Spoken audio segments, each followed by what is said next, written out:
हाय viewer, edu lab official में आप सबका स्वागत है। आज के सेशन में हम वॉइस को करने जा रहे हैं। हमने वॉइस के लिए मात्र 3 ही रूल बनाए हैं और एकदम आसानी से हमने इसे समझाया है। इस सेशन को हमारे लाने का उद्देश्य हमारा यह था कि कई सारे बच्चे वॉइस जैसे क्वेश्चन को किसी भी एग्जाम में स्किप कर देते हैं, जिसका रिजल्ट उनके परीक्षा फल में देखा जा सकता है। तो आइए हमारे साथ जुड़कर वॉइस की तैयारी को बेहतर बनाइए। आइए चलते हैं। वॉइस में आगे बढ़ने से पहले मैं आपको वॉइस के बारे में कुछ बता देता हूँ जो सबको जानना जरूरी है। आइए जानते हैं वॉइस क्या है। वॉइस के बारे में जाने की वॉइस का जब हम हिंदी अनुवाद करते हैं, इसका मतलब होता है आवाज। अर्थात अगर हमने कुछ भी बोल दिया वह एक सेंटेंस फॉर्मेट का है, वह वॉइस है। जैसे आई इनवाइट हिम, यह भी वॉइस है। He is invited bye you, यह भी वॉइस। वॉइस के दो प्रकार हैं, एक्टिव वॉइस और पैसिव वॉइस। जब दोनों के बीच डिफरेंस करते हैं हमें प्राप्त होगा कि एक्टिव वॉइस जो है इसमें सब्जेक्ट हमारा लीडरशिप का कार्य कर रहा है, और जबकि पैसिव वॉइस में हमारा ऑब्जेक्ट लीडरशिप का कार्य कर रहा है। दोनों में इतना ही बेसिक डिफरेंस है। वॉइस में आगे बढ़ने से पहले मैं आपको सजेस्ट करूंगा कि आपको वर्ब का फॉर्म पता होना चाहिए। अर्थात वर्ब 1 किसे कहते हैं, वर्ब 2 किसे कहते हैं, वर्ब 3 किसे कहते हैं, वर्ब 4 या वर्ब 5 किसे कहते हैं, उसका रूप आपको पहचानने आना चाहिए। एग्जाम्पल के लिए मैंने यहाँ पर एक एग्जाम्पल के रूप में उठाया है, जैसे गो, गो का वर्ब 2, वेंट, गो का वर्ब 3, गॉन, गो का वर्ब 4, गोइंग, और गो का वर्ब 5, गोइस। आइए अगली स्लाइड पर चलते हैं, जिसमें हमने वर्ब के मात्र 3 रूल बताए, जिससे आपके वॉइस से संबंधित सभी प्रकार के क्वेश्चन सॉल्व हो जाएंगे। आइए चलते हैं अगली स्लाइड की तरफ। हमने वॉइस के जो 3 रूल बताए हैं वह यही, जैसे सबसे पहला रूल हमारा कहता है सर्वप्रथम सब्जेक्ट को ऑब्जेक्ट में, ऑब्जेक्ट को सब्जेक्ट में बदलते हैं और इस प्रक्रिया में केस का ध्यान रखते हैं। अर्थात अगर आई को हम ऑब्जेक्ट बना रहे हैं तो वहां पर मी का प्रयोग करेंगे, बी को बना रहे हैं तो अस का प्रयोग करेंगे, ही को बना रहे हैं तो हिम का प्रयोग करेंगे, सी को बना रहे हैं तो हर का प्रयोग करेंगे, यू को बना रहे हैं तो यू ही रह जाए, यह चेंज नहीं होता है। इट ही रह जाता है। नाउन हमारा अनचेंजेबल होता है, अर्थात उसको एक्टिव या पैसिव किसी में ऑब्जेक्ट सब्जेक्ट हमेशा कहीं पर भी यूज किया जाए वह अपने फॉर्मेट में ही रहेगा, उसे चेंज नहीं किया जा सकता। एक हमने भूल गया था लिखना, वह है दे, जिसे आप लिख लीजिएगा। दे को अगर हम ऑब्जेक्टिव केस में चेंज करेंगे तो वह देम हो जाएगा। अगले रूल पर चलते हैं वर्ब चेंज। वर्ब चेंज में हम रूल देखेंगे वह है वर्ब से संबंधित, अर्थात एक्टिव वॉइस में अगर एक वर्ब है तो पैसिव वॉइस में वह वर्ब 2 के रूप में कन्वर्ट हो जाएगा। अगर 2 वर्ब है तो वह 3 वर्ब बन जाएगा। अगर 3 वर्ब है तो वह 4 वर्ब बन जाएगा। अगर आपने टेंस को थोड़ा बहुत पढ़ा होगा तो यह एक, इन तीनों में एक वर्ब जो ऐड हो रहे हैं यह आपको पता होगा कि कौन सा वर्ब ऐड हो रहे हैं। अगर आपको नहीं पता और आपने टेंस नहीं पढ़ा है, हमारे द्वारा बनाए गए इस सारणी की मदद आप ले सकते हैं, जिसमें हमने बताया है कि अगर एक्टिव वॉइस में V1 या V5 आ जाए, पैसे बदलते समय इससे is am are plus verb 3 में बदलेंगे। V2 अगर आ जाए तो वाज वर्ब प्लस वर्ब 3 में, is am are plus V4 आ जाए तो is am are plus being plus verb 3 में, वाज वर्ब प्लस V4 आ जाए तो was verb plus being plus verb 3 में, हैज है प्लस वर्ब 3 आ जाए, हैज है प्लस बिन प्लस वर्ब 3 में, हैड प्लस वर्ब 3 आ जाए, हैड बिन प्लस वर्ब 3 में, शैल विल प्लस V1 आ जाए तो shall will plus be plus V3 में, shall will plus have plus verb 3 आ जाए तो shall will plus have been plus verb 3 में बदलते हैं। आपको यह सारणी याद करने में उतनी ज्यादा तकलीफ नहीं होगी, क्योंकि वर्ब का कोई फॉर्मेट है। इसमें से कुछ जब हम यूनिक चीज निकालते हैं तो हम देखते हैं कि वर्ब का कोई भी फॉर्मेट हो, पैसिव बनाते समय सब में हमने वर्ब 3 का यूज किया है, अर्थात वर्ब के फॉर्मेट का फिर कोई भी प्रभाव नहीं रहा है। यानी वर्ब 1, 2, 3, 4 या वर्ब 5 हो, सबको जब पैसिव में बदलेंगे तो वर्ब 3 का ही प्रयोग करेंगे। दूसरा एक चीज आपको ध्यान मिला होगा कि V4 जो है उसमें आईएनजी लगा होता है, इसलिए जब हम उसको पैसिव बनाते हैं तो बीन का प्रयोग करते हैं। V3 में अक्सर EN, ED ये सब लगा होता है, इसलिए हम बीन का प्रयोग पैसिव बनाते समय करते हैं। चलिए चलते हैं तीसरे रूल की तरफ। हमारा तीसरा रूल कहता है कि पैसिव में बदलते समय वर्ब और ऑब्जेक्ट के बीच कंजक्शन के रूप में बाई का अधिकांशतः प्रयोग किया जाता है। ऐसा नहीं है कि केवल बाई का ही प्रयोग किया जाता है, कभी कभी केस में किसी अन्य प्रीपोजिशन का भी प्रयोग किया गया है। अधिकांशतः बाई का प्रयोग किया जाता है। आइए इन तीनों रूल के आधार पर हम कुछ एग्जाम्पल करते हैं, इससे आप रूल क्लियर हो जाएंगे। से यह पहला एग्जाम्पल है, आई इनवाइट हिम। इसमें जब हम सब्जेक्ट देखेंगे तो ये सब्जेक्ट है हमारा, ये ऑब्जेक्ट है हमारा और ये वर्ब है। तो आइए फर्स्ट रूल हमारा कहता है, सबसे पहले आपको मैं एक चीज और बता देना चाहता हूँ कि आप जब भी एक्टिव से पैसिव बनाए, सबसे पहले टेंस का फॉर्मेट का ध्यान जरूर रखें। अर्थात अगर टेंस हमारा एसर्टिव फॉर्मेट में है तो जब हम पैसिव वॉइस का बनाएंगे तो एसर्टिव रूप में ही बनाएंगे। यहाँ पर हम तीनों को देखते हैं तो तीनों के तीनों एसर्टिव फॉर्मेट में है, इसका पैसिव वॉइस भी एकदम जनरल फॉर्मेट यानी एसर्टिव फॉर्मेट में बनाएंगे। चलिए शुरू करते हैं। रूल नंबर फर्स्ट के अनुसार सब्जेक्ट को ऑब्जेक्ट और ऑब्जेक्ट को सब्जेक्ट बना देते हैं। जैसे हिम जब इधर आएगा तो यह हे बन जाएगा। उसके बाद जानते हैं कि यह एक ही वर्ब है, अर्थात पैसिव वॉइस में जब इसे बनाएंगे दो वर्ब बनाएंगे। और इनवाइट है यानी वर्ब 1 है, जब पैसिव वॉइस में बनाएंगे तो आप हमारी सारणी को इसके लिए प्रेफर कर सकते हैं। इसमें हमने बताया कि V1 को is am are plus verb 3 में बदलते हैं, ही के अनुसार हम इज लगा दिए। और इनवाइट का verb 3 invited, is invited by. I का जब ऑब्जेक्ट बनाएंगे वो मी के रूप में बदल जाएगा। ठीक उसी प्रकार ये सेंटेंस को आप देख सकते हैं, इसमें आई सब्जेक्ट के रूप में और लेटर ऑब्जेक्ट के रूप में। पहला रूल, सबसे पहला रूल, सब्जेक्ट को ऑब्जेक्ट और ऑब्जेक्ट को सब्जेक्ट बनाते हैं। तो आइए, अ लेटर, यह चेंज नहीं हुआ क्योंकि यह नाउन प्रोनाउन जैसे वर्ड, इसीलिए इसे हम चेंज नहीं करेंगे। अ लेटर, यहाँ पर जब हम गौर करेंगे तो एक ही वर्ब है और वर्ब का टू फॉर्मेट है, वर्ब 2 है। तो जब हम इसे लेकर सारणी में जाएंगे तो वहां पर देखेंगे कि वर्ब 2 अगर आ जाए तो उसे वाज वेयर प्लस वर्ब 3 में बदलते हैं, अर्थात लेटर के अनुसार यहाँ पर वाज का प्रयोग होगा। रोट, रोट को वर्ब 3 अगर निकालेंगे तो रिटेन, और बाय लगाकर सब्जेक्ट को ऑब्जेक्ट बना देंगे, आई बदल जाएगा मी में। से यहाँ पर देख सकते हैं he is writing a novel, यहाँ पर ही हमारा सब्जेक्ट है और नोवेल हमारा ऑब्जेक्ट है।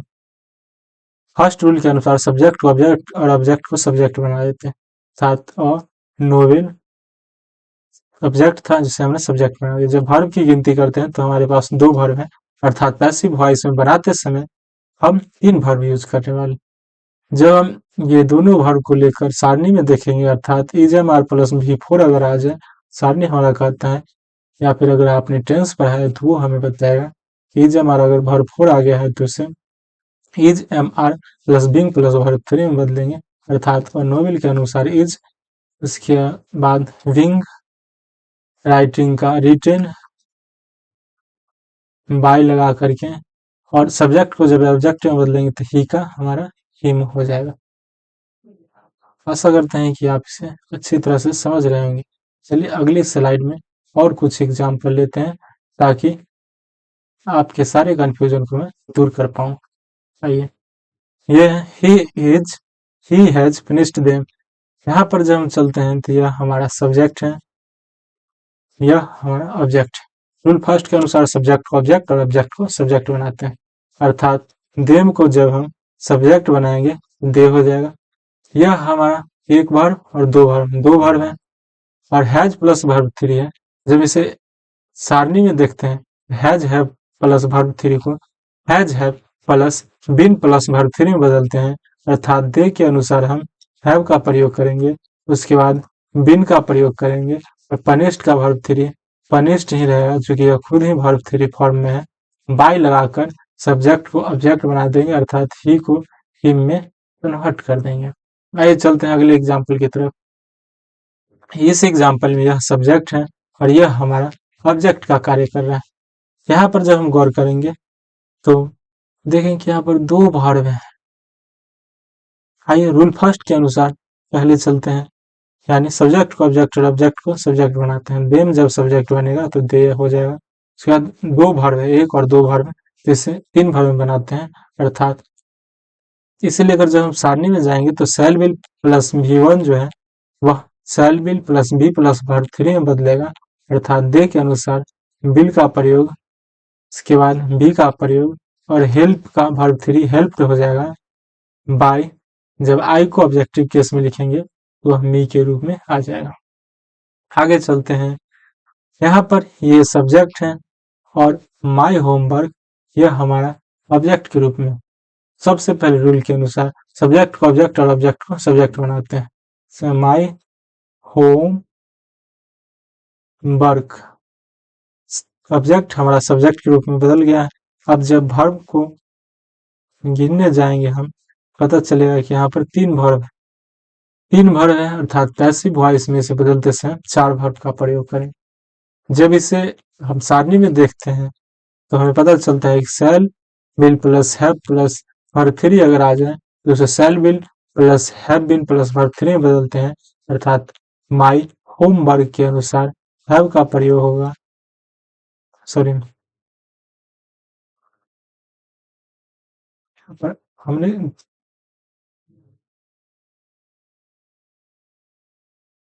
यहाँ पर शैल विल के साथ हैव का प्रयोग होगा, मैंने शैल और विल का प्रयोग करना भूल गया। माई होमवर्क के अनुसार यहाँ पर विल का प्रयोग होगा, उसके बाद हैव बीन, उसके बाद यह खुद ही वर्ब 3 फॉर्म में है इसलिए डन, बाय लगा करके सब्जेक्ट को ऑब्जेक्ट बना देते हैं। अर्थात my homework will have been done by me, इस रूप में बदला जाए। चलिए उसके बाद अगले एग्जाम्पल की तरह, जो एक मिसलेनियस का एग्जाम्पल है, अर्थात इसमें हम सभी प्रकार के क्वेश्चंस को करेंगे। आइए इसे देखते हैं। जब इस सेंटेंस पर हम दृष्टि डालते हैं तो पता चलता है कि यह हमारा क्वेश्चन फॉर्मेट का है। शायद इसका जो हम पैसे बनाएंगे वह भी क्वेश्चन फॉर्मेट का ही होगा। इस क्वेश्चन में आगे बढ़ने से पहले मैं आपको बता दूं कि अगर डू, डिड या डज ये तीन सेंटेंस हमारे एक्टिव वॉइस में आते हैं तो पैसिव बनाते समय इन तीनों को नेग्लेक्ट किया जाता है और इन तीनों के साथ हमेशा V1 का ही प्रयोग किया जाता है। अगर कभी भी डू डज के साथ V1 आया है तो वह V1 या V5 का नेतृत्व करेगा। अगर डिड के साथ आया है तो वह V2 के रूप में होगा। आइए चलते हैं क्वेश्चन की तरफ।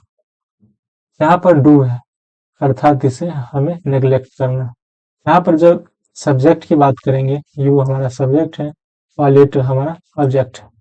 अर्थात सब्जेक्ट को ऑब्जेक्ट और ऑब्जेक्ट को सब्जेक्ट बनाएंगे रूल नंबर फर्स्ट के अनुसार। ऑब्जेक्ट को जब सब्जेक्ट बनाएंगे तो यह हो जाएगा और लेटर।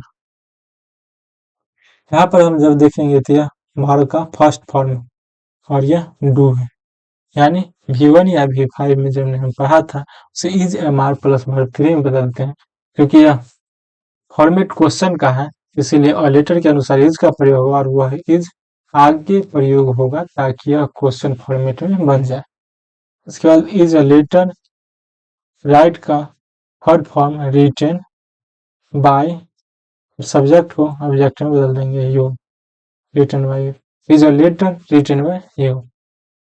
आइए चलते हैं अगले एग्जाम्पल की तरफ। अगले एग्जाम्पल में जब हम नजर डालेंगे इसमें भी डिड लगा हुआ है और यह भी क्वेश्चन फॉर्मेट का है। सबसे पहले डू डज डिड को कैंसिल करेंगे, उसके बाद सब्जेक्ट के रूप में यू और लेटर हमारा ऑब्जेक्ट के रूप में है। पहले रूल के अनुसार सब्जेक्ट को ऑब्जेक्ट और ऑब्जेक्ट को सब्जेक्ट बनाएंगे, अर्थात और लेटर ऑब्जेक्ट जो था वो हमारा सब्जेक्ट बन गया। उसके बाद चूंकि यह क्वेश्चन फॉर्मेट का है और यहाँ पर राइट लगा हुआ है डिड के साथ, अर्थात यह वर्ब टू का नेतृत्व करता है और लेटर के आगे हम वाज का प्रयोग करेंगे। क्योंकि डिड आ जाए तो वह वर्ब टू को बताता है और हम जानते हैं कि V2 was were plus verb three में बदलता है, इसलिए हमने वाज को आगे में लिखा ताकि यह क्वेश्चन फॉर्मेट में बन सके। Was a letter written, verb three form हो जाएगा राइट का, बाय यू हमारा यू में ही रह जाएगा और यहाँ पर क्वेश्चन मार्क दे देंगे। अगला क्वेश्चन में आते हैं, यहाँ पर वाई है और यह भी एक क्वेश्चन फॉर्मेट है। यहाँ पर सब्जेक्ट के रूप में योर टीचर है और ऑब्जेक्ट के रूप में दी सिचुएशन है। तो सबसे पहले WH वर्ड को ठीक उसी प्रकार लिख देंगे। उसके बाद सब्जेक्ट को ऑब्जेक्ट और ऑब्जेक्ट को सब्जेक्ट बनाते हैं। दी सिचुएशन, उसके बाद हमने पढ़ा है कि is am are plus V four आ जाए तो उसे बदलते हैं is am are plus being plus verb three में। यह जो कि क्वेश्चन फॉर्मेट का है इसलिए हमने इज का प्रयोग यहाँ पर किया है। वाई इज द सिचुएशन और नॉट को ठीक वही जगह लिख देते हैं जहां यह लिखा हुआ है। नॉट बिंग, हैंडलिंग का verb three handled by your teacher, और इस प्रकार इसका ऐसे बन गया। जब अगले एग्जाम्पल पर हम मूव करेंगे तो यहाँ पर भी हाउ लगा है अर्थात यह भी क्वेश्चन फॉर्मेट का है। इसको बनाते समय हम सबसे पहले यहाँ पर हाउ को ठीक उसी प्रकार लिख देंगे। हाउ लिखने के बाद हम सब्जेक्ट और ऑब्जेक्ट की तलाश करेंगे। इसमें सब्जेक्ट यू है और object this job. First rule के अनुसार सब्जेक्ट को ऑब्जेक्ट और ऑब्जेक्ट को सब्जेक्ट बनाएंगे अर्थात यहाँ पर दिस जॉब। जब यहाँ पर हम दृष्टि डालते हैं तो यहाँ पर डिड का प्रयोग किया गया। मैंने आपको बताया था कि डू डज डिड आ जाए तो उसे नेग्लेक्ट करते हैं, लेकिन अगर उसके बाद V1 हो तो यह V2 को रिप्रेजेंट करता है चूंकि आगे डिड लगा हुआ है। इसलिए हमने पढ़ा, एक और बात पढ़ा था कि V2 अगर आ जाए उसे पैसिव वॉइस में बदलते हैं, was were plus verb three में बदलते हैं अर्थात दिस जॉब के अनुसार यहाँ पर वाज का प्रयोग होगा। How was this job, get का वर्ब थ्री गॉट, बाय और यह यू इसी रूप में यहाँ पर लिखा जाएगा। How was this job got by you. ये अगली एग्जाम्पल की तरफ मूव करते हैं। यह एग्जाम्पल भी हमारा क्वेश्चन टाइप का है यानी प्रश्न के रूप का है। इसमें जाने से पहले मैं आपको बता दूं कि यह हमारा सब्जेक्ट है और यह हमारा ऑब्जेक्ट है। यह भी हमारा ऑब्जेक्ट। आप सोच रहे हैं ये दो ऑब्जेक्ट है, इसमें कैसे बनाया जाए। मैं आपको एक बात बता देता हूँ कि अगर दो ऑब्जेक्ट आ जाए और सेकेंड ऑब्जेक्ट हमारा किसी प्रीपोजिशन से जुड़ा हुआ हो, किसी प्रीपोजिशन से जुड़ा हुआ हो तो पैसिव बनाते समय सेकेंड ऑब्जेक्ट का प्रयोग हम नहीं करते हैं। इस बात को हमेशा याद रखें कि अगर दो ऑब्जेक्ट हमारा किसी सेंटेंस में आता है और दूसरा ऑब्जेक्ट प्रीपोजिशन से फर्स्ट ऑब्जेक्ट से जुड़ा हुआ हो तो ऑब्जेक्ट टू का प्रयोग पैसिव बनाते समय नहीं किया जाता है बल्कि उसे ठीक उसी रूप में लिख दिया जाता है। तो आइए शुरू करते हैं इस क्वेश्चन का हल करना। यहाँ पर जब हम सब्जेक्ट को ऑब्जेक्ट और ऑब्जेक्ट को सब्जेक्ट बनाते हैं सबसे पहले तो यहाँ पर यू का यू हो गया। उसके बाद हम जानते हैं कि was were plus verb four अगर आ जाए तो उसे was were plus being plus verb three में बदलते हैं अर्थात यहाँ पर यू के अनुसार वर का प्रयोग होगा और हमने इसलिए वर को आगे लिखा चूंकि प्रश्न फॉर्मेट का वर यू। उसके बाद हम बीइंग का प्रयोग करेंगे, बीइंग के बाद हेल्प्ड बाय, ही को जब ऑब्जेक्टिव केस में लाएंगे तो हिम और ऑब्जेक्ट टू को ठीक उसी प्रकार लिख देंगे और यह हमारा पैसिव बन गया। आइए अगली स्लाइड में हम दृष्टि डालते हैं। जब अगली स्लाइड में हम नजर डालेंगे यह हमारा सब्जेक्ट के रूप का है और यह हमारा ऑब्जेक्ट के रूप का है। यहाँ भी दो ऑब्जेक्ट हैं। हमने बताया था आपको कि अगर दो ऑब्जेक्ट आ जाए किसी प्रीपोजिशन के साथ जुड़कर तो सेकेंड ऑब्जेक्ट को हमेशा हम ऐसे बनाते समय नेग्लेक्ट करते हैं। तो आइए सबसे फर्स्ट रूल के अनुसार सब्जेक्ट को ऑब्जेक्ट और ऑब्जेक्ट को सब्जेक्ट बनाते हैं और यह जब हम इसके सेंटेंस पर दृष्टि डालेंगे, यह सेंटेंस हमारा, जब हम इस एग्जाम्पल पर दृष्टि डालते हैं तो यह हमारा सब्जेक्ट के रूप का है। इसके बाद हम देखते हैं यहाँ पर दो वर्ब का प्रयोग किया गया है और दो ऑब्जेक्ट भी है। हमने बताया था रूल के अनुसार सेकेंड ऑब्जेक्ट को पैसिव बनाते समय कंसीडर नहीं करेंगे। और चलिए शुरू करते हैं। सबसे पहले ऑब्जेक्ट को सब्जेक्ट और सब्जेक्ट को ऑब्जेक्ट बनाते हैं।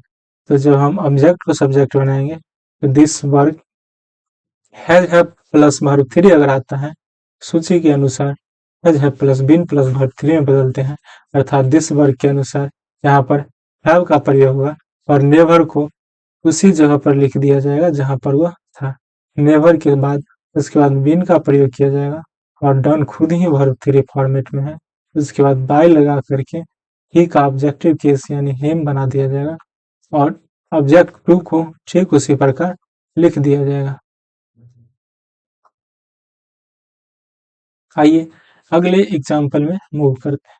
अगले एग्जाम्पल में जो हम दृष्टि डालेंगे यह हमारा क्वेश्चन फॉर्मेट का है, अर्थात इसका पैसिव भी अगर हमने बनाया तो वह भी क्वेश्चन फॉर्मेट का होना चाहिए।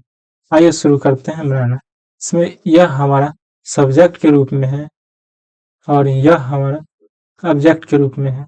यहाँ पर भी हम देख रहे हैं कि दो दो ऑब्जेक्ट हैं और यह प्रीपोजिशन से जुड़ा हुआ है, अर्थात ऑब्जेक्ट 2 को ऐसे बनाते समय हम नेग्लेक्ट करेंगे। आइए ऑब्जेक्ट 1 से हम बनाते हैं।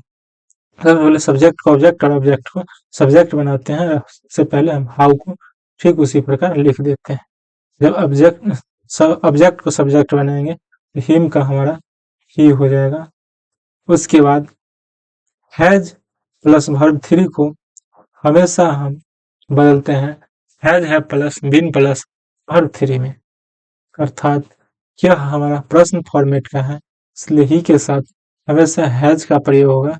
आगे इसीलिए लिखेंगे हम क्योंकि यह प्रश्न फॉर्मेट का है। हाउ हैज ही, उसके बाद बीन का प्रयोग होगा, उसके बाद वर्ब 3 का प्रयोग होगा क्योंकि वर्ब 3 खुद ही है इसलिए इसी रूप में हम इसे लिख देंगे। How has he been informed, उसके बाद बाय का प्रयोग होगा और योर फादर ठीक उसी प्रकार लिखे जाएंगे। उसके बाद ऑब्जेक्ट 2 को ठीक उसी प्रकार हम लिख देंगे।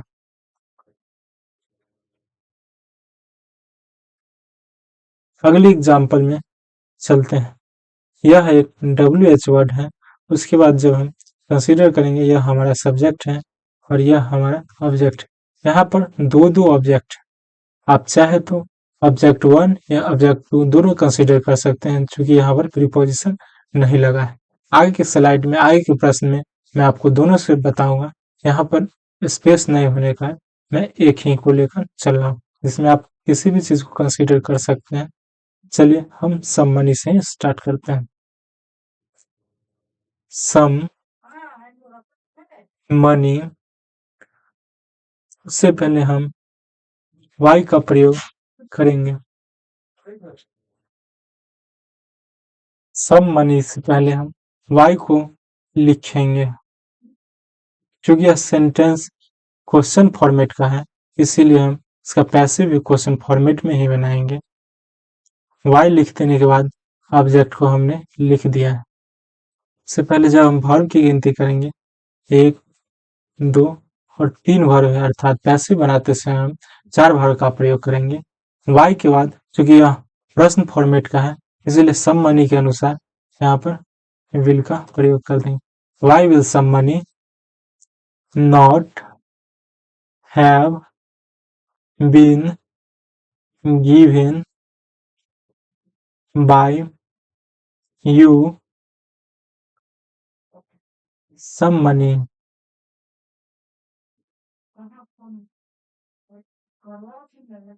सम मनी। आइए अगले स्लाइड में हम मूव करते हैं।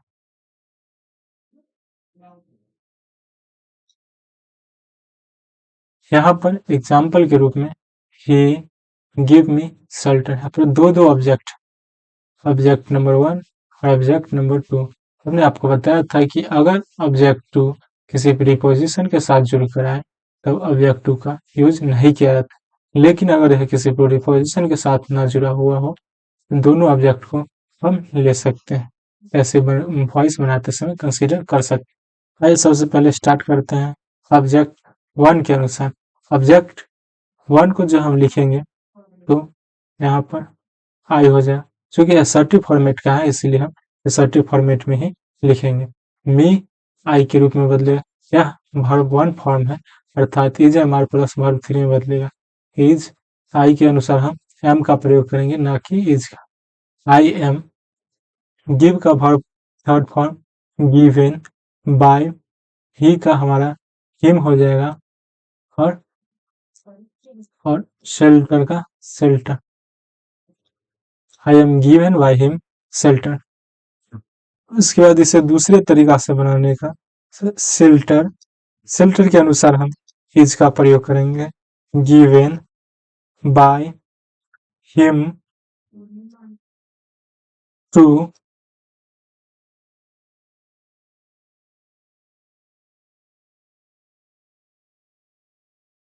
Given by him to me, सिर्फ में हम इसे लिख देंगे।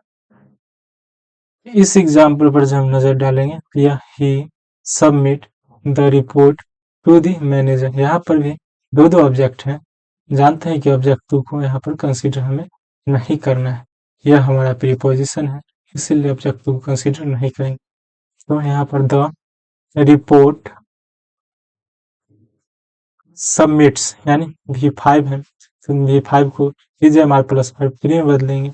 द रिपोर्ट के अनुसार यहाँ पर हमारा इज हो जाएगा, the report is submitted by he का हमारा हिम हो जाएगा, और ऑब्जेक्ट 2 को हम एकदम उसी रूप में लिख देंगे। इस प्रकार आज का सेशन हमारा खत्म होता है। हम आपसे आशा करते हैं कि आप अधिक से अधिक प्रश्नों का अभ्यास करेंगे। धन्यवाद। Best of luck.